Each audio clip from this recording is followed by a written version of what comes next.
हनुमान् श्रीपदो वायुपुत्रो रुद्रो नघोजरः अमर्त्युर्वीरवीरश्च ग्रामावासो जनाश्रयः धनधो निर्गुणः शूरो वीरो निधिपतिर्मुनिः पिङ्गाक्षो वरदो वाग्मी सीताशोकविनाशकः शिवः शर्वः व्यक्तो व्यक्ताव्यक्तो धराधरः पिङ्गकेशः पिङ्गरोमा श्रुतिगम्यः सनातनः अनादिर्भर्गवान् देवो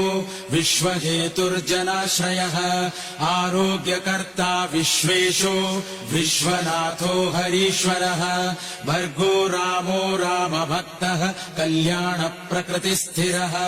विश्वम्भरो विश्वमूर्तिर्विश्वाकारश्च विश्वपः विश्वात्मा विश्वसेव्योऽथ विश्वो विश्वहरो रविः।